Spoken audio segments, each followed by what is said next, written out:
Hello ਬੱਚੋ। ਬੇਟੇ ਆਪਾਂ ਦੇਖ ਰਹੇ ਸੀ ਕਿ ਸਿਸਟਮ ਤੇ ਸਰਾਊਂਡਿੰਗ ਦੇ ਵਿੱਚ એનર્ਜੀ ਹੈ ਜਿਹੜੀ ਉਹ ਐਕਸਚੇਂਜ ਹੁੰਦੀ ਹੈ, ਠੀਕ ਹੈ, ਫਰੋਮ ਸਿਸਟਮ ਟੂ ਸਰਾਊਂਡਿੰਗ ਔਰ from surrounding to the system. ਹੁਣ ਇਸ એનર્ਜੀ ਦੇ ਮੋਡਸ ਆਫ ਐਕਸਚੇਂਜ ਕੀ ਹੈ, ਕਿਵੇਂ ਕਿਹੜੀ ਫਾਰਮ ਦੇ ਵਿੱਚ એનર્ਜੀ ਹੈ ਜਿਹੜੀ ਐਕਸਚੇਂਜ ਹੁੰਦੀ ਹੈ, ਉਹਨੂੰ ਕਹਿੰਦੇ ਅਸੀਂ modes of exchange of energy between system and surroundings. ਹੁਣ એનર્ਜੀ ਹੈ ਬੇਟੇ ਮੇਨ ਦੋ ਤਰ੍ਹਾਂ ਨਾਲ ਜਿਹੜੀ ਐਕਸਚੇਂਜ ਹੋ ਸਕਦੀ ਹੈ, ਇਨ ਦਾ ਫਾਰਮ ਆਫ ਹੀਟ ਔਰ ਇਨ ਦਾ ਫਾਰਮ ਆਫ ਵਰਕ। ਦੋ ਤਰ੍ਹਾਂ ਨਾਲ ਜਿਹੜੀ ਸਿਸਟਮ ਤੇ ਸਰਾਊਂਡਿੰਗ ਦੇ ਵਿੱਚ ਹੀ એનર્ਜੀ ਹੈ ਜਿਹੜੀ ਐਕਸਚੇਂਜ ਹੋ ਸਕਦੀ ਹੈ।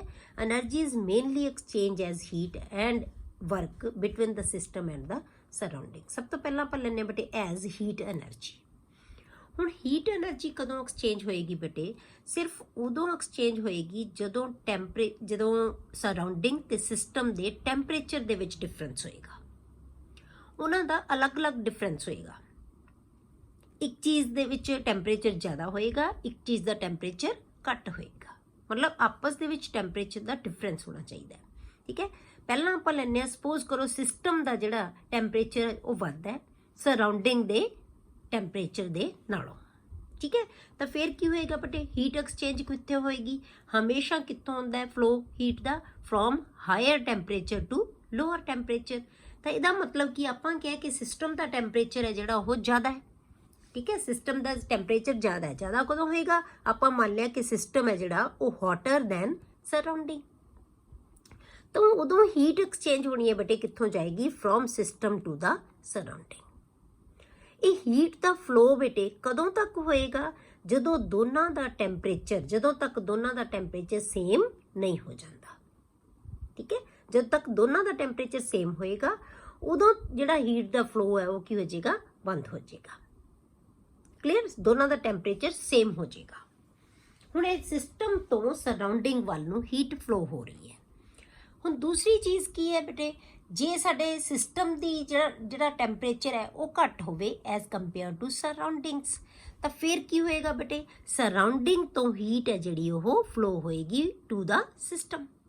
ਤਾਂ ਆਪਾਂ ਮੰਨ ਲਿਆ system is colder than surroundings, ਤਾਂ ਹੁਣ ਹੀਟ ਹੈ ਜਿਹੜੀ ਫਲੋ ਕਿੱਥੋਂ ਹੋਏਗੀ? From the surrounding to the system. ਮਤਲਬ ਕਿ ਦੋਨੋਂ ਤਰ੍ਹਾਂ ਨਾਲ ਹੀਟ ਜਿਹੜੀ ਹੈ ਉਹ ਫਲੋ ਹੋ ਸਕਦੀ ਹੈ, ਪਰ ਕਦੋਂ ਹੋਏਗੀ ਬੇਟੇ? ਹੀਟ ਫਲੋ ਸਿਰਫ ਉਦੋਂ ਹੋਣੀ ਹੈ ਜਦੋਂ ਸਰਾਊਂਡਿੰਗ ਤੇ ਸਿਸਟਮ ਦੇ ਟੈਂਪਰੇਚਰ ਦੇ ਵਿੱਚ ਡਿਫਰੈਂਸ ਹੋਏਗਾ।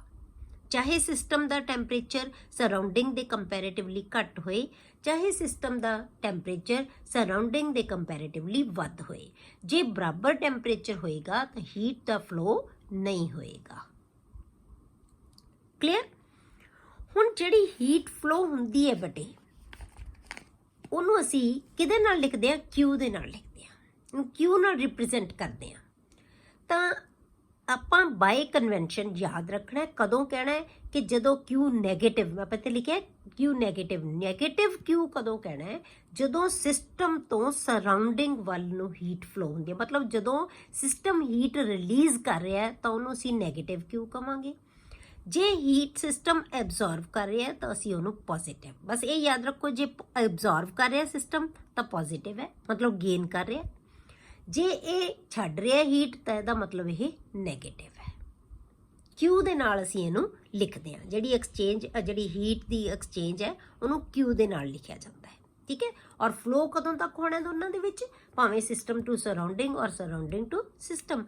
ਕਦੋਂ ਤੱਕ ਹੋਏਗਾ ਬੇਟੇ? ਜਦੋਂ ਦੋਨਾਂ ਦਾ ਟੈਂਪਰੇਚਰ ਜਦੋਂ ਤੱਕ ਸੇਮ ਨਹੀਂ ਹੋ ਜਾਂਦਾ।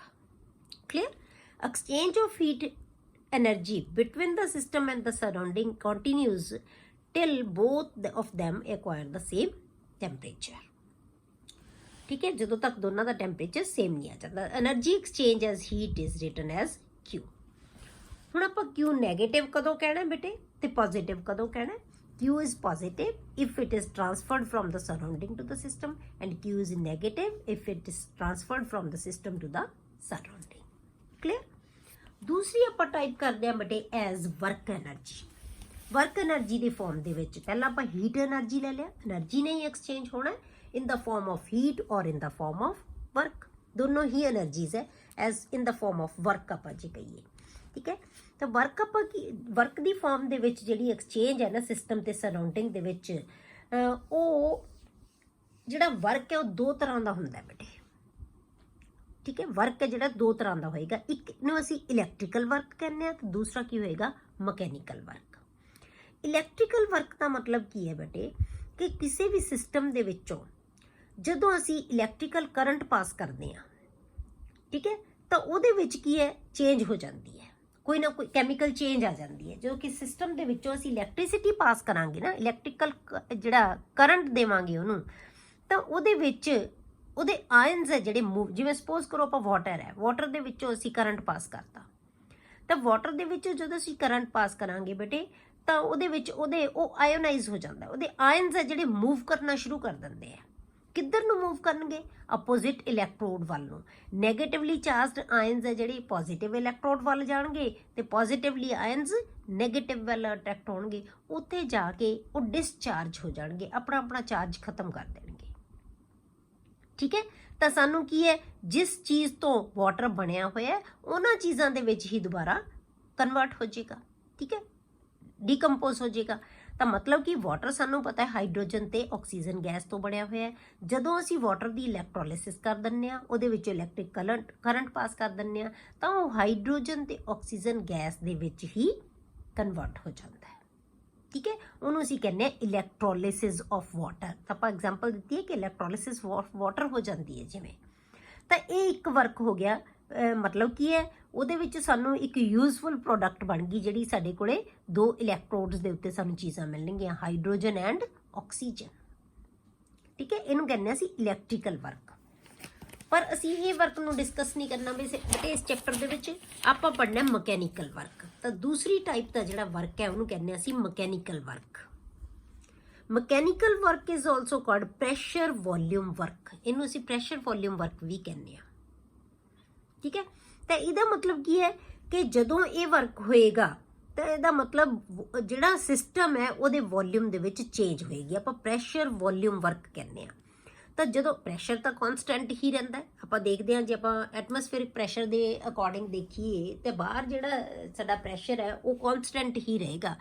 ਤਾਂ ਅੰਦਰ ਵਾਲੇ ਪ੍ਰੈਸ਼ਰ ਦੇ ਅਕੋਰਡਿੰਗ, ਸਿਸਟਮ ਦੇ ਪ੍ਰੈਸ਼ਰ ਦੇ ਅਕੋਰਡਿੰਗ ਉਹਦੇ ਵੋਲਿਊਮ ਦੇ ਵਿੱਚ ਚੇਂਜ ਆ ਸਕਦੀ ਹੈ। ਠੀਕ ਹੈ, this is carried in the system which undergo change in volume। ਤਾਂ ਵੋਲਿਊਮ ਦੇ ਵਿੱਚ ਚੇਂਜ ਆ ਜਾਂਦੀ ਹੈ। ਤਾਂ ਵੋਲਿਊਮ ਦੇ ਵਿੱਚ ਚੇਂਜ ਕੀ ਹੋ ਸਕਦੀ ਹੈ ਬੇਟੇ? ਉਹ ਐਕਸਪੈਂਡ ਵੀ ਹੋ ਸਕਦਾ ਹੈ, ਉਹ ਕੰਟਰੈਕਟ ਵੀ ਹੋ ਸਕਦਾ ਹੈ। ਮਤਲਬ ਕਿ ਵੋਲਿਊਮ ਵੱਧ ਵੀ ਸਕਦਾ ਹੈ ਤੇ ਘਟ ਵੀ ਸਕਦਾ ਹੈ। ਜਦੋਂ ਐਕਸਪੈਂਡ ਹੋਏਗੀ, ਜਿਹੜਾ ਸਿਸਟਮ ਐਕਸਪੈਂਡ ਹੋਏਗਾ ਤਾਂ ਵੋਲਿਊਮ ਵਧੇਗਾ, ਜੇ ਸਿਸਟਮ ਕੰਟਰੈਕਟ ਹੋਏਗਾ ਤਾਂ ਵੋਲਿਊਮ ਘਟੇਗਾ। ਕਲੀਅਰ ਹੋ ਗਿਆ? ਪਰ ਇਹ ਜਿਹੜਾ ਪ੍ਰੈਸ਼ਰ ਵੋਲਿਊਮ ਵਰਕ ਹੈ ਨਾ ਬੇਟੇ, ਇਹ ਆਮ ਤੌਰ ਤੇ ਗੈਸਿਸ ਦੇ ਵਿੱਚ ਹੁੰਦਾ ਹੈ। ਕਿਉਂ? ਕਿਉਂਕਿ ਜਿਹੜੇ ਸੋਲਿਡ ਤੇ ਲਿਕੁਇਡਸ ਹੈ ਉਹ ਬੇਟੇ ਉਹਨਾਂ ਦੇ ਵੋਲਿਊਮ ਦੇ ਵਿੱਚ ਜ਼ਿਆਦਾ ਫਰਕ ਨਹੀਂ ਪੈ ਸਕਦਾ ਹੁੰਦਾ। ਨਾ ਅਸੀਂ ਸੋਲਿਡ ਤੇ ਲਿਕੁਇਡ ਨੂੰ ਕੰਪਰੈਸ ਕਰ ਸਕਦੇ ਹਾਂ, ਨਾ ਹੀ ਉਹ ਐਕਸਪੈਂਡ ਹੋਣਗੇ। ਠੀਕ ਹੈ, ਤਾਂ ਇਹ ਜ਼ਿਆਦਾ ਇਫੈਕਟਿਵ ਕਿਹਨਾਂ ਵਾਸਤੇ ਹੈ? ਗੈਸਿਸ ਵਾਸਤੇ। ਉਹਨਾਂ ਵਾਸਤੇ ਨੈਗਲੀਜੀਬਲ ਹੁੰਦੀ ਹੈ ਇਹ ਚੇਂਜ। ਕਲੀਅਰ? ਪਹਿਲਾਂ ਆਪਾਂ ਬੇਟੇ ਵਰਕ ਕਰਦੇ ਹਾਂ, ਵਰਕ ਡਨ ਡਿਊਰਿੰਗ ਐਕਸਪੈਂਸ਼ਨ। ਜਦੋਂ ਐਕਸਪੈਂਸ਼ਨ ਹੁੰਦੀ ਹੈ ਤਾਂ ਉਦੋਂ ਵਰਕ ਕੀ ਹੋਏਗਾ? ਆਪਾਂ ਸਪੋਜ਼ ਕਰਦੇ ਹਾਂ ਬੇਟੇ ਸਾਡੇ ਕੋਲ ਇੱਕ ਕੰਟੇਨਰ ਹੈ, ਠੀਕ ਹੈ, ਜਿਹਦੇ ਵਿੱਚ ਅਸੀਂ ਗੈਸ ਭਰੀ ਹੋਈ ਹੈ। ਉਹਦਾ ਵੋਲਿਊਮ ਹੈ ਜਿਹੜਾ ਬੇਟੇ ਉਹ V ਹੈ। ਠੀਕ ਹੈ, ਵੋਲਿਊਮ ਹੈ ਜਿਹੜੀ ਗੈਸ ਇਹਦੇ ਵਿੱਚ ਅਸੀਂ ਇਨਕਲੋਜ਼, ਆ ਸਾਡਾ ਕੋਲੇ ਇਹਦਾ ਪਿਸਟਨ ਲਗਾਇਆ ਹੋਇਆ, ਮੂਵੇਬਲ ਪਿਸਟਨ ਹੈ, ਫਲੈਕਸੀਬਲ। ਇਹਦੇ ਵਿੱਚ ਜਿਹੜੀ ਗੈਸ ਭਰੀ ਹੋਈ ਹੈ ਉਹਦਾ ਵੋਲਿਊਮ ਬੇਟੇ V ਹੈ। ਤੇ ਇਹਦੇ ਉੱਤੇ ਜਿਹੜਾ ਬਾਹਰੋਂ ਐਕਸਟਰਨਲ ਪ੍ਰੈਸ਼ਰ ਲੱਗ ਰਿਹਾ ਉਹ ਕੀ ਹੈ? P ਹੈ। ਪ੍ਰੈਸ਼ਰ ਹੈ ਜਿਹੜਾ ਉਹ P ਹੈ। ਇਹਦਾ ਜਿਹੜਾ ਏਰੀਆ ਆਫ ਕ੍ਰਾਸ ਸੈਕਸ਼ਨ ਹੈ ਉਹ ਕੀ ਹੈ? A ਹੈ। ਠੀਕ ਹੈ, ਜਿਹੜਾ ਏਰੀਆ ਇਹਦਾ ਉਹ ਕੀ ਹੈ? A ਹੈ। ਤਾਂ ਆਪਾਂ ਉਹਨੂੰ A ਮੰਨ ਲਿਆ। ਕਲੀਅਰ ਹੋ ਗਿਆ? ਹੁਣ ਆਪਾਂ ਕੀ ਸਪੋਜ਼ ਕਰ ਲਿਆ ਕਿ ਜਿਹੜਾ ਪ੍ਰੈਸ਼ਰ ਇਹਦੇ ਉੱਤੇ ਬਾਹਰਲਾ ਪ੍ਰੈਸ਼ਰ ਇਸ ਪਿਸਟਨ ਦੇ ਉੱਤੇ ਪੈ ਰਿਹਾ ਹੈ ਉਹ ਪ੍ਰੈਸ਼ਰ ਥੋੜਾ ਜਿਹਾ ਘੱਟ ਹੈ as compare to internal pressure of the gas. ਮਤਲਬ ਜਿਹੜਾ ਗੈਸ ਦੇ ਅੰਦਰ ਪ੍ਰੈਸ਼ਰ ਹੈ ਬੇਟੇ ਉਹ ਥੋੜਾ ਜਿਹਾ ਜ਼ਿਆਦਾ ਹੈ, ਪਰ ਜਿਹੜਾ ਬਾਹਰ ਪ੍ਰੈਸ਼ਰ ਪੈ ਰਿਹਾ ਹੈ, ਐਕਸਟਰਨਲ ਪ੍ਰੈਸ਼ਰ, ਉਹ ਥੋੜਾ ਜਿਹਾ ਘੱਟ ਹੈ। ਤਾਂ ਫਿਰ ਕੀ ਹੋਏਗਾ? ਇਹਦਾ ਮਤਲਬ ਇਹਦੀ ਗੈਸ ਹੈ ਜਿਹੜੀ ਉਹ ਐਕਸਪੈਂਡ ਹੋਣ ਦੀ ਪੋਜੀਸ਼ਨ ਦੇ ਵਿੱਚ ਹੈ। ਕਿਉਂਕਿ ਇਹ ਪਿਸਟਨ ਹੈ ਜਿਹੜਾ ਇਹ ਮੂਵੇਬਲ ਹੈ। ਠੀਕ ਹੈ, ਤਾਂ ਅੰਦਰ ਵਾਲਾ ਪ੍ਰੈਸ਼ਰ ਬਾਹਰ ਵਾਲੇ ਪ੍ਰੈਸ਼ਰ ਦੇ ਬਰਾਬਰ ਹੋਣ ਦੀ ਕੋਸ਼ਿਸ਼ ਕਰੇਗਾ ਤਾਂ ਗੈਸ ਕੀ ਹੋ ਜਾਏਗਾ, ਐਕਸਪੈਂਡ ਹੋ ਜਾਏਗੀ। ਤਾਂ ਇਹ ਪਿਸਟਨ ਮੂਵ ਹੋ ਕੇ ਇੱਥੇ ਚਲਾ ਗਿਆ। ਇਹਦਾ ਮਤਲਬ ਕੀ ਹੋਇਆ ਬੇਟੇ, ਪਹਿਲਾਂ ਵੋਲਿਊਮ ਸਾਡੇ ਕੋਲੇ ਇੰਨਾ ਸੀ, ਹੁਣ ਵੋਲਿਊਮ ਸਾਡੇ ਕੋਲੇ ਇੰਨਾ ਹੋ ਗਿਆ, ਪਿਸਟਨ ਉੱਪਰ ਚਲਾ ਗਿਆ। ਆਪਾਂ ਡੈਸ਼ ਡੈਸ਼ ਨਾਲ ਦਿਖਾਇਆ ਨਾ, ਮਤਲਬ ਇਹ ਪਿਸਟਨ ਮੂਵ ਹੋ ਗਿਆ। ਠੀਕ ਹੈ, ਤਾਂ ਵੋਲਿਊਮ ਕੀ ਹੋ ਗਿਆ ਬੇਟੇ, ਵੱਧ ਗਿਆ। ਆਪਾਂ ਇਹੀ ਕਿਹਾ ਸੀ ਨਾ ਕਿ ਪ੍ਰੈਸ਼ਰ ਵੋਲਿਊਮ ਵਰਕ ਕੀ ਹੁੰਦਾ, ਕਿ ਵੋਲਿਊਮ ਵੱਧ ਜਾਂਦਾ ਹੈ ਜਾਂ ਘਟ ਜਾਂਦਾ ਹੈ। ਤਾਂ ਹੁਣ ਵੋਲਿਊਮ ਇਨਕਰੀਜ਼ ਹੋ ਗਿਆ। ਇਸ ਆਪਾਂ ਇਨਕਰੀਜ਼ ਨੂੰ ਜਿਹੜੀ ਆਪਾਂ ਦਿਖਾਇਆ ਹੈ ਕਿ ਪਿਸਟਨ ਕਿੰਨਾ ਮੂਵ ਕੀਤਾ ਹੈ, ਇਹਨੂੰ ਆਪਾਂ ਸਪੋਜ਼ ਕਰ ਲਿਆ DL ਦੇ ਨਾਲ ਇਹ ਰਿਪਰੈਜ਼ੈਂਟ ਕਰਤਾ ਕਿ ਇੰਨਾ ਡਿਸਟੈਂਸ ਇਹਨੇ ਕਵਰ ਕੀਤਾ ਪਿਸਟਨ ਨੇ, DL। ਕਲੀਅਰ। ਹੁਣ ਆਪਾਂ ਬੇਟੇ ਕੀ ਦੇਖਦੇ ਹਾਂ ਕਿ ਜਿਹੜਾ ਪ੍ਰੈਸ਼ਰ ਹੁੰਦਾ ਹੈ ਉਹਨੂੰ ਅਸੀਂ ਕਾਹਦੇ ਨਾਲ ਲਿਖਦੇ ਹਾਂ, ਪ੍ਰੈਸ਼ਰ ਕੀ ਹੁੰਦਾ, ਫੋਰਸ ਪਰ ਯੂਨਿਟ ਏਰੀਆ। ਕਿੰਨੇ ਯੂਨਿਟ ਏਰੀਆ ਦੇ ਵਿੱਚ ਕਿੰਨੀ ਫੋਰਸ ਲੱਗ ਰਹੀ ਹੈ ਉਹਨੂੰ ਅਸੀਂ ਪ੍ਰੈਸ਼ਰ ਕਹਿੰਦੇ ਹਾਂ। ਤਾਂ ਪ੍ਰੈਸ਼ਰ ਕੀ ਹੁੰਦਾ, force upon area, force upon area.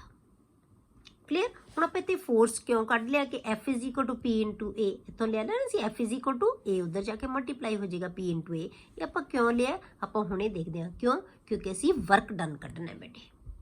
ਇਹ 'ਚ ਬੇਸ਼ੱਕ ਤੁਸੀਂ ਪਹਿਲਾਂ ਨਾ ਲਿਖੋ, ਜਦੋਂ ਆਪਾਂ ਲੋੜ ਪਏਗੀ ਉਦੋਂ ਆਪਾਂ ਇੱਥੋਂ ਕੈਲਕੂਲੇਟ ਕਰ ਸਕਦੇ ਹਾਂ। ਕਲੀਅਰ। ਹੁਣ ਆਪਾਂ ਕੀ ਦੇਖਦੇ ਹਾਂ ਬੇਟੇ ਕਿ ਵਰਕ ਡਨ ਕੱਢਣਾ ਅਸੀਂ। Suppose that as a result of expansion the piston moves to outwards through a distance DL। ਆਪਾਂ ਹੁਣੇ ਦੱਸਿਆ ਕਿ DL ਡਿਸਟੈਂਸ ਮੂਵ ਕਰ ਲੈਂਦਾ ਪਿਸਟਨ ਹੈ ਜਿਹੜਾ। The small work done by the gas on the surrounding is, ਹੁਣ work done by the gas ਹੈ। by the gas ਕਿਉਂ ਕਿਹਾ ਬੇਟੇ, ਕਿਉਂ, ਕਿਉਂਕਿ ਇਸ ਪਿਸਟਨ ਨੂੰ ਮੂਵ ਕੌਣ ਕਰ ਰਿਹਾ ਬੇਟੇ, ਗੈਸ, ਅੰਦਰ ਵਾਲੀ ਗੈਸ। ਇਹਦਾ ਮਤਲਬ ਵਰਕ ਕੌਣ ਕਰ ਰਿਹਾ, ਗੈਸ ਕਰ ਰਹੀ ਹੈ। ਤਾਂ work is done by the system. ਹੁਣ ਇਹ ਵਰਕ ਕਰ ਰਿਹਾ। ਕਲੀਅਰ। ਇਹ ਧਿਆਨ ਰੱਖਣਾ ਕਿ work done by the system ਹੈ ਔਰ work done on the system ਹੈ। ਕਿਉਂ, ਕਿਉਂਕਿ ਗੈਸ ਮੂਵ ਕਰ ਰਹੀ ਹੈ ਪਿਸਟਨ ਨੂੰ, ਗੈਸ ਹਿਲਾ ਰਹੀ ਹੈ, ਵਰਕ ਇਹ ਕਰ ਰਹੀ ਹੈ। ਫੋਰਸ ਕੌਣ ਲਾ ਰਿਹਾ, ਗੈਸ ਲਗਾ ਰਹੀ ਹੈ। ਤਾਂ ਵਰਕ ਡਨ ਕਿਹਦਾ, ਬਾਈ ਦਾ ਸਿਸਟਮ ਹੈ। ਠੀਕ ਹੈ। ਤਾਂ ਹੁਣ ਵਰਕ ਡਨ ਅਸੀਂ ਕਿਹਦੇ ਬਰਾਬਰ ਹੁੰਦਾ ਬੇਟੇ, ਵਰਕ ਡਨ ਨੂੰ ਕਿਵੇਂ ਲਿਖਦੇ ਹਾਂ, work is equal to force into distance. ਕਿੰਨੀ ਫੋਰਸ ਕਿੰਨੇ ਡਿਸਟੈਂਸ ਦੀ। ਠੀਕ ਹੈ। ਤਾਂ ਹੁਣ ਆਪਾਂ DW ਵਰਕ, ਕਿਉਂਕਿ ਆਪਾਂ ਸਮਾਲ ਵਰਕ ਡਨ ਕੱਢ ਰਹੇ ਹਾਂ, ਆਪਾਂ ਇਹ ਸਪੋਜ਼ ਕੀਤਾ ਕਿ ਥੋੜਾ ਜਿਹਾ ਪਿਸਟਨ ਮੂਵ ਹੋ ਗਿਆ। ਠੀਕ ਹੈ। ਹੁਣ ਆਪਾਂ ਇਹਨੂੰ ਕਹਿੰਦੇ ਹਾਂ small work done, DW is equal to minus. ਹੁਣ ਅਸੀਂ ਮਾਈਨਸ ਸਾਈਨ ਕਿਉਂ ਲਗਾਤਾ, ਇਹ ਬਾਏ ਕਨਵੈਨਸ਼ਨ, ਬਾਏ ਰੂਲ ਯਾਦ ਰੱਖਣਾ ਬੇਟੇ ਕਿ ਜਦੋਂ ਵੀ work done by the system ਹੋਏਗਾ ਨਾ, ਉਦੋਂ ਅਸੀਂ ਨੈਗੇਟਿਵ ਵਰਕ ਲੈਂਦੇ ਹਾਂ।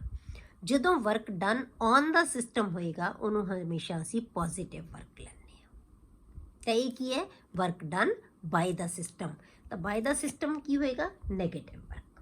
ਤਾਂ ਆਪਾਂ ਕੀ ਲਿਖਾਂਗੇ, ਮਾਈਨਸ ਫੋਰਸ। ਹੁਣ ਆਪਾਂ ਕਿਹਾ ਸੀ ਨਾ ਕਿ ਫੋਰਸ ਇੱਥੇ ਕਿਉਂ ਕੱਢੀ ਅਸੀਂ ਫੋਰਸ, ਕਿਉਂਕਿ ਸਾਨੂੰ ਵਰਕ ਕੱਢਣਾ ਸੀ ਅਸੀਂ। Work is equal to force into distance. Force ਦੀ ਵੈਲਿਊ ਇੱਥੋਂ ਪੁੱਟ ਕਰ ਦਿਓ ਤਾਂ ਕੀ ਆ ਗਿਆ, minus P × A into distance. Distance cover ਕਿੰਨਾ, DL। ਤਾਂ ਆਪਾਂ ਇੱਥੇ ਲਿਖਤਾ DL, ਕਿੰਨਾ ਡਿਸਟੈਂਸ ਕਵਰ ਕੀਤਾ ਪਿਸਟਨ ਨੇ। ਠੀਕ ਹੈ, minus PA into DL। The negative sign is used for the work done by the system in case of expansion in volume by convention, by rule। convention ਦਾ ਮਤਲਬ by rule ਯਾਦ ਰੱਖਣਾ ਹੈ। ਹੁਣ ਆਪਾਂ ਕੀ ਮੰਨ ਲਿਆ ਬੇਟੇ, ਜਾਂ ਇਹਨੂੰ ਆਪਾਂ ਕੀ ਕਹਿ ਸਕਦੇ ਹਾਂ, DW is minus P into DV। ਹੁਣ A into DL, ਇਹ ਕੀ ਹੈ, area of cross section A ਹੈ। ਠੀਕ ਹੈ, ਏਰੀਆ ਕਿੰਨਾ ਹੈ A, ਚੇਂਜ ਕਿੰਨੀ ਆਈ ਹੈ ਡਿਸਟੈਂਸ ਦੇ ਵਿੱਚ DL। ਤਾਂ ਕੀ ਬਣ ਗਿਆ ਬੇਟੇ, ਇਹ ਚੇਂਜ ਇਨ ਵੋਲਿਊਮ।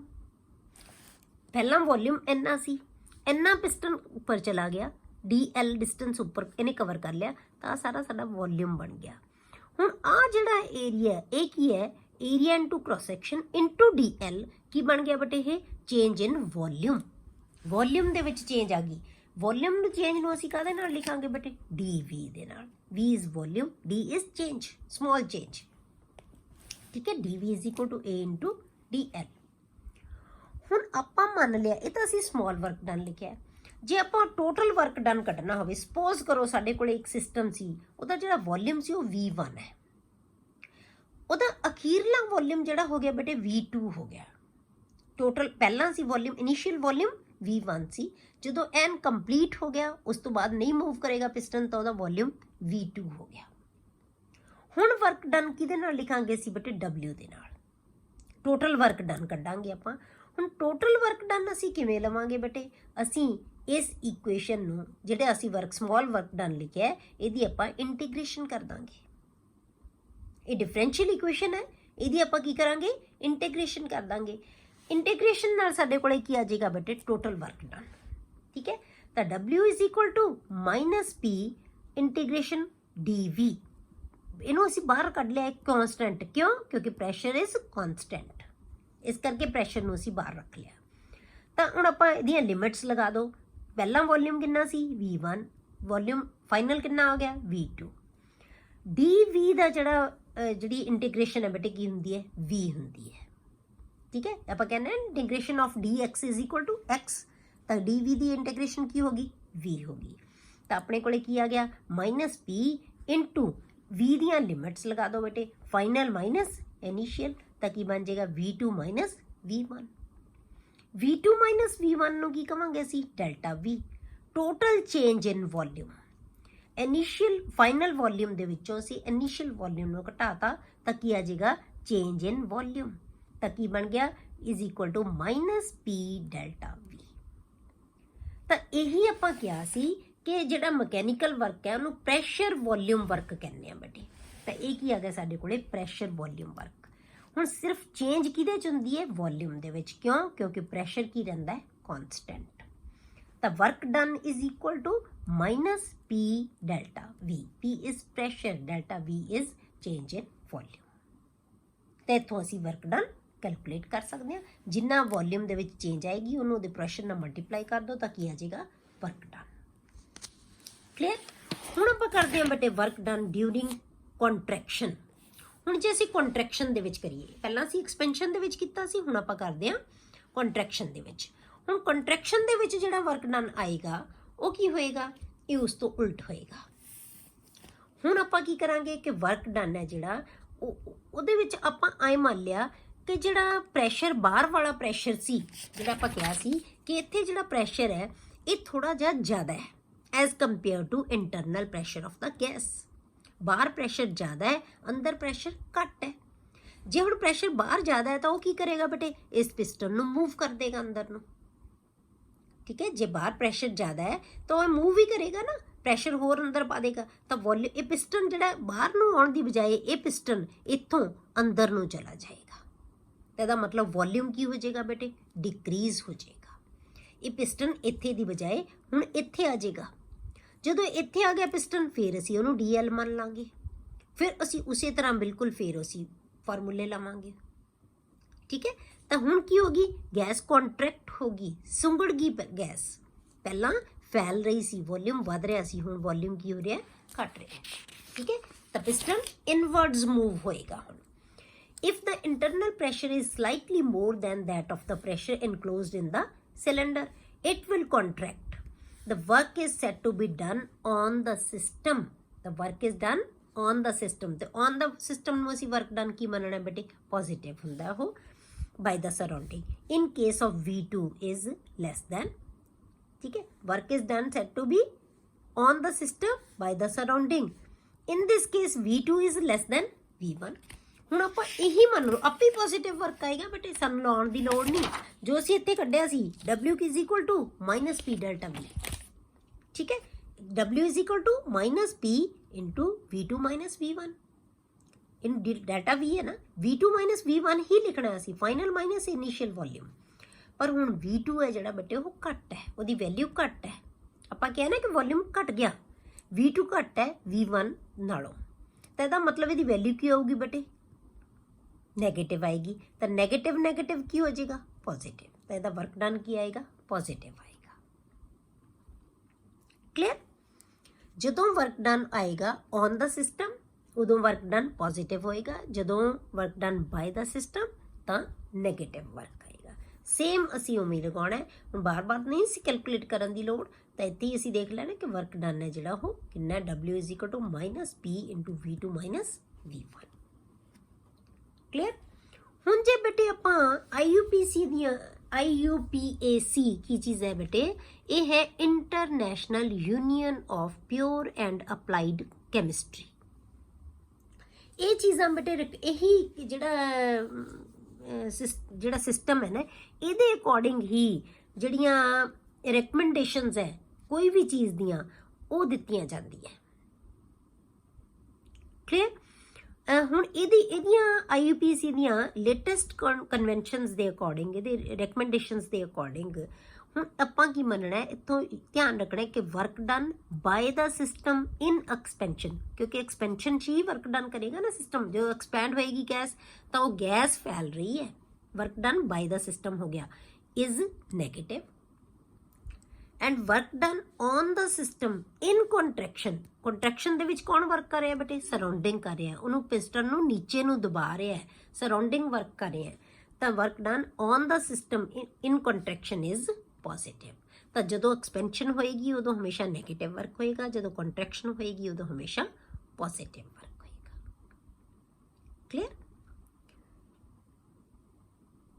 ਹੁਣ ਜੇ ਬੇਟੇ ਆਪਾਂ work done in isothermal and reversible expansion ਕਰਨਾ ਹੋਵੇ, ਫਿਰ ਆਪਾਂ ਆਈਡੀਅਲ ਗੈਸ ਵਾਸਤੇ ਕੱਢਣਾ ਇਹੀ ਵਰਕ ਡਨ। ਆਈਡੀਅਲ ਗੈਸ ਲਵਾਂਗੇ ਜੀ ਆਪਾਂ, of N ideal gas. Total work done W in expansion of gas from volume V1 to V2 is given as, ਕਿਵੇਂ ਦਿੰਨੇ ਆਪਾਂ ਵਰਕ ਡਨ ਬੇਟੇ? W is equal to minus limit ਆਪਾਂ ਕਿਹਦੀ ਲਗਾਤੀ? V1 to V2 PdV। ਠੀਕ ਹੈ, ਇਹੀ ਲੈਣੇ ਆਪਾਂ PdV। ਜਿੱਥੇ ਆਪਾਂ ਜਿਹੜਾ ਆਪਾਂ ਸ਼ੁਰੂ ਕੀਤਾ ਸੀ ਟੋਟਲ ਵਰਕ ਡਨ ਕੱਢਣਾ, ਉਹ ਆਪਾਂ ਇਹੀ ਚੀਜ਼ ਲਗਾਈ ਸੀ ਕਿ W is equal to minus PdV। ਇੱਥੇ ਆਪਾਂ ਅੰਦਰ ਹੀ ਰੱਖ ਲਿਆ, ਇਹਨੂੰ ਚਾਹੇ ਅੰਦਰ ਰੱਖੋ ਚਾਹੇ ਬਾਹਰ ਰੱਖੋ, ਹੈ ਤਾਂ ਇਹ ਕੌਨਸਟੈਂਟ ਹੀ ਨਾ, ਪਰ ਆਪਾਂ ਇੱਕੋ ਹੀ ਥਾਂ ਤੇ ਤਾਂ ਰੱਖ ਲਿਆ ਕਿਉਂਕਿ ਅਸੀਂ ਹੁਣ ਇਹਨੂੰ ਆਈਡੀਅਲ ਗੈਸ ਵਾਸਤੇ ਲਗਾਉਣਾ ਹੈ। ਤਾਂ ਹੈ ਤਾਂ ਇਹੀ ਚੀਜ਼ ਮਾਈਨਸ PdV। ਕਲੀਅਰ। ਇੱਥੋਂ ਆਪਾਂ ਸਟਾਰਟ ਕਰਦੇ ਹਾਂ ਆਈਡੀਅਲ ਗੈਸ ਵਾਸਤੇ। ਹੁਣ ਆਈਡੀਅਲ ਗੈਸ ਲਈ ਬੇਟੇ ਅਸੀਂ P ਦੀ ਵੈਲਿਊ ਕੈਲਕੂਲੇਟ ਕਰਾਂਗੇ ਵੀ ਪ੍ਰੈਸ਼ਰ ਕੀ ਆਏਗਾ for ideal gas. For ideal gas PV is equal to nRT। ਤੇ P ਇੱਥੋਂ ਕੈਲਕੂਲੇਟ ਕਰ ਦੋ। P ਕਿਹਦੇ ਬਰਾਬਰ ਆਏਗਾ ਬੇਟੇ? nRT upon V। V ਇੱਧਰ ਜਾ ਕੇ ਨੀਚੇ ਆ ਜਾਏਗਾ ਤੇ nRT upon V। P ਦੀ ਵੈਲਿਊ ਬੇਟੇ ਇੱਥੇ ਪੁੱਟ ਕਰ ਦੋ। P ਦੀ ਵੈਲਿਊ ਅਸੀਂ ਇੱਥੇ ਪੁੱਟ ਕਰ ਦਾਂਗੇ nRT upon V dV। n constant ਹੈ, number of gas moles of the gas. R gas constant ਹੈ, T ਟੈਂਪਰੇਚਰ ਕਾਂਸਟੈਂਟ ਹੈ। ਇਹ ਤਿੰਨੋਂ ਚੀਜ਼ਾਂ ਕੀ ਹੋ ਗਈਆਂ ਬੇਟੇ? ਕਾਂਸਟੈਂਟ। ਤੇ ਇਹਨਾਂ ਤਿੰਨਾਂ ਚੀਜ਼ਾਂ ਨੂੰ ਅਸੀਂ ਬਾਹਰ ਕੱਢ ਦਾਂਗੇ। ਤਾਂ ਇੰਟੈਗ੍ਰੇਸ਼ਨ ਕਿਹਦੀ ਹੋਏਗੀ ਬੇਟੇ? 1 upon V into dV। 1 upon V into dV। ਜੇ ਆਪਾਂ ਮੰਨ ਲਓ 1 upon x into dx ਕੀ ਹੁੰਦਾ ਹੈ? ਜੇ ਆਪਾਂ ਇਹਦੀ ਇੰਟੀਗ੍ਰੇਸ਼ਨ ਲਈਏ ਤਾਂ ਕੀ ਹੁੰਦੀ ਹੈ? Natural log of x। ਤਾਂ ਸਾਡੇ ਕੋਲੇ ਕੀ ਆ ਜਾਏਗਾ? Natural log of v। ਠੀਕ ਹੈ, ਤਾਂ ਇਹਦੀ ਇੰਟੀਗ੍ਰੇਸ਼ਨ ਕੀ ਆ ਗਈ? Natural log of v। ਤਾਂ ਆਪਾਂ ਇੱਥੇ ਆਪਾਂ ਇਹਦੀ ਵੈਲਿਊ ਕੱਢਦੇ ਹਾਂ, ਦੇਖਦੇ ਹਾਂ ਕੀ ਆਉਂਦਾ ਹੈ। W is equal to minus nRT, ਇਹ ਕੌਨਸਟੈਂਟ ਹੈ। ਨੈਚੁਰਲ ਲੌਗ, ਹੁਣ ਲਿਮਿਟਸ ਲਗਾਵਾਂਗੇ, ਨੈਚੁਰਲ ਲੌਗ ਆਫ V ਦੀਆਂ ਲਿਮਿਟਸ ਲਗਾਵਾਂਗੇ, ਫਾਈਨਲ ਮਾਈਨਸ ਇਨੀਸ਼ੀਅਲ। ਤਾਂ ਕੀ ਲਿਖਾਂਗੇ? Natural log of V2 minus natural log of V1। ਤਾਂ ਨੈਚੁਰਲ ਲੌਗ ਦੇ ਵਿੱਚ ਜਦੋਂ ਆਉਂਦਾ ਬੇਟੇ V2 ਮਾਈਨਸ, ਤਾਂ ਉਹਨੂੰ ਅਸੀਂ ਡਿਵੀਜ਼ਨ 'ਚ ਮੰਨ ਲੈਂਦੇ ਹਾਂ। ਜੇ ਪਲੱਸ 'ਚ ਹੁੰਦਾ ਹੈ ਤਾਂ ਉਹਨੂੰ ਮਲਟੀਪਲੀਕੇਸ਼ਨ ਇਹੀ ਹੁੰਦਾ ਨਾ, ਤਾਂ ਇਹਨੂੰ ਅਸੀਂ ਡਿਵਾਈਡ ਕਰ ਦਾਂਗੇ। ਤੇ natural log of V2 upon V1। ਤਾਂ ਲੌਗ ਤਾਂ ਤੁਹਾਨੂੰ ਆਉਂਦਾ ਹੋਏਗਾ ਬੇਟੇ, ਇੰਨਾ ਤਾਂ ਲੌਗ ਆਉਂਦਾ ਹੋਏਗਾ ਤੁਹਾਨੂੰ। ਠੀਕ ਹੈ, ਹੁਣ ਆਪਾਂ ਨੈਚੁਰਲ ਲੌਗ ਦੀ ਬਜਾਏ ਜੇ ਲੌਗ ਬੇਸ 10 ਲੈਣਾ ਹੋਵੇ ਆਪਾਂ, ਠੀਕ ਹੈ, ਲੌਗ ਬੇਸ 10 ਲੈਂਦੇ ਹਾਂ, ਤਾਂ ਫਿਰ ਕੀ ਹੁੰਦਾ ਬੇਟੇ? ਜੇ ਲੌਗ ਬੇਸ 10 ਲੈਂਦੇ ਹਾਂ ਤਾਂ ਨੈਚੁਰਲ ਲੌਗ ਹੈ ਨਾ ਜਿਹੜਾ, ਉਹ 2.303 ਨਾਲ ਅਸੀਂ ਇਹਨੂੰ ਮਲਟੀਪਲਾਈ ਕਰ ਦਿੰਦੇ ਹਾਂ। Natural log of x is equal to 2.303 log of base 10 of x, ਉਹਦੇ ਬਰਾਬਰ ਹੁੰਦਾ ਇਹ। ਤਾਂ ਆਪਾਂ ਇਹਦੀ ਵੈਲਿਊ ਪੁੱਟ ਕਰਕੇ ਲੌਗ ਦੇ ਵਿੱਚ ਕਨਵਰਟ ਕਰ ਦਾਂਗੇ ਇਹਨੂੰ। Log base 10 V2 upon V1। Clear. ਹੁਣ ਆਈਸੋਥਰਮਲ ਪ੍ਰੋਸੈਸ ਦੇ ਵਾਸਤੇ ਬੇਟੇ, ਜਦੋਂ ਤੁਹਾਡੀ ਪ੍ਰੋਸੈਸ ਜਿਹੜੀ ਆਈਸੋਥਰਮਲ ਹੈ, ਆਈਸੋਥਰਮਲ ਦਾ ਮਤਲਬ ਆਪਾਂ ਕਿਹਾ ਹੈ ਨਾ ਉੱਪਰ ਹੀ ਕਿ ਵਰਕ ਡਨ ਇਨ ਆਈਸੋਥਰਮਲ। ਆਈਸੋਥਰਮਲ ਦਾ ਮਤਲਬ ਜਿੱਥੇ ਟੈਂਪਰੇਚਰ ਕਾਂਸਟੈਂਟ ਹੋਏਗਾ। ਕਲੀਅਰ। ਜਿਹੜਾ ਟੈਂਪਰੇਚਰ ਕਾਂਸਟੈਂਟ ਐਂਡ ਜਿਹੜਾ ਵੋਲਿਊਮ ਹੈ ਬੇਟੇ ਉਹ ਕੀ ਹੋਏਗਾ? Inversely proportional to pressure. ਕਿਉਂਕਿ ਵੋਲਿਊਮ ਹੈ ਜਿਹੜਾ ਪ੍ਰੈਸ਼ਰ ਦੇ ਇਨਵਰਸਲੀ ਪ੍ਰੋਪੋਰਸ਼ਨਲ ਹੁੰਦਾ ਹੈ। ਜੇ ਵੋਲਿਊਮ ਜ਼ਿਆਦਾ ਹੋਏਗਾ ਪ੍ਰੈਸ਼ਰ ਘੱਟ ਹੋਏਗਾ, ਜੇ ਜਾਂ ਕਹਿ ਲਓ ਜੇ ਪ੍ਰੈਸ਼ਰ ਜ਼ਿਆਦਾ ਹੈ ਤਾਂ ਵੋਲਿਊਮ ਘੱਟ ਹੋਏਗਾ, ਜੇ ਪ੍ਰੈਸ਼ਰ ਘੱਟ ਹੈ ਤਾਂ ਵੋਲਿਊਮ ਜ਼ਿਆਦਾ ਹੋਏਗਾ, ਉਲਟ ਹੋਏਗਾ। ਜੇ ਪ੍ਰੈਸ਼ਰ ਵਧੇਗਾ ਵੋਲਿਊਮ ਘਟੇਗਾ, ਜੇ ਪ੍ਰੈਸ਼ਰ ਘਟੇਗਾ ਵੋਲਿਊਮ ਵਧੇਗਾ। ਇਹ ਇਨਵਰਸਲੀ ਪ੍ਰੋਪੋਰਸ਼ਨਲ ਹੁੰਦੇ ਆ। Temperature is constant. ਤਾਂ ਫਿਰ ਕੀ ਹੈ, ਆਪਾਂ ਇਹਦੀ ਵੈਲਿਊ ਪੁੱਟ ਕਰ ਦਿਓ। W = -2.303 nRT log। ਹੁਣ ਆਪਾਂ ਲਿਖਿਆ ਹੋਇਆ ਸੀ V2/V1, ਪਰ ਜੇ ਅਸੀਂ ਪ੍ਰੈਸ਼ਰ ਦੀ ਫਾਰਮ 'ਚ ਲਿਖਣਾ ਹੈ ਬੇਟੇ ਤਾਂ ਫਿਰ ਕੀ ਹੈ, ਇਹ ਇਨਵਰਸਲੀ ਪ੍ਰੋਪੋਰਸ਼ਨਲ ਹੈ, ਤਾਂ ਕੀ ਬਣ ਜਾਏਗਾ P1/P2 ਆ ਜਾਏਗਾ, P1/P2। ਠੀਕ ਹੈ। ਹੁਣ ਜੇ ਬੇਟੇ ਆਪਾਂ ਇਹਨੂੰ ਨੈਗੇਟਿਵ ਦੀ ਬਜਾਏ ਪੋਜ਼ਿਟਿਵ ਬਣਾ ਦਈਏ ਤਾਂ ਇਹ ਵੈਲਿਊ ਕੀ ਹੋ ਜਾਏਗੀ, ਉਲਟ ਜਾਏਗੀ। ਇਹ log P1 - log P2 ਹੈ। ਠੀਕ ਹੈ। ਹੁਣ ਜੇ ਆਪਾਂ ਇਹਨੂੰ ਉਲਟਾ ਦਈਏ, ਸਾਰੇ ਸਾਈਨ ਉਲਟਾ ਦਈਏ ਤਾਂ ਫਿਰ ਇਹ ਕੀ ਬਣ ਜਾਏਗਾ log P2/P1। log P2 ਜਿਹੜੀ ਪਲੱਸ ਦੀ ਵੈਲਿਊ ਸੀ ਉਹ ਨੈਗੇਟਿਵ ਹੋ ਜਾਏਗੀ, ਜਿਹੜੀ ਨੈਗੇਟਿਵ ਸੀ ਉਹ ਪਲੱਸ ਹੋ ਜਾਏਗੀ। ਸਾਰੇ ਸਾਈਨ ਉਲਟ ਜਾਣਗੇ ਨਾ, ਜੇ ਆਪਾਂ ਸਾਰੇ ਸਾਈਨ ਉਲਟਾ ਤਾਂ ਹੀ ਪੋਜ਼ਿਟਿਵ ਬਣੇਗਾ। ਤਾਂ ਜਿਹੜਾ P2 ਹੈ ਉਹ ਉੱਪਰ ਆ ਜਾਏਗਾ, P1 ਹੈ ਜਿਹੜਾ ਉਹ ਨੀਚੇ ਆ ਜਾਏਗਾ। ਚਾਹੇ ਤੁਸੀਂ ਆਹ ਵੈਲਿਊ ਯਾਦ ਰੱਖੋ, ਚਾਹੇ ਤੁਸੀਂ ਇਹ। ਕਲੀਅਰ ਹੋ ਗਿਆ। ਇਹ ਆ ਗਿਆ ਆਪਣੇ ਕੋਲੇ ਵਰਕ ਡਨ, ਆਪਾਂ ਜਿਹਦੇ ਵਿੱਚ ਐਕਸਚੇਂਜ ਕੀਤੀ ਹੈ ਬਟੇ in the form of heat and in the form of work. ਤੇ ਵਰਕ ਡਨ ਆਪਾਂ ਕੀਤਾ ਹੈ for in isothermal reversible expansion for an ideal gas.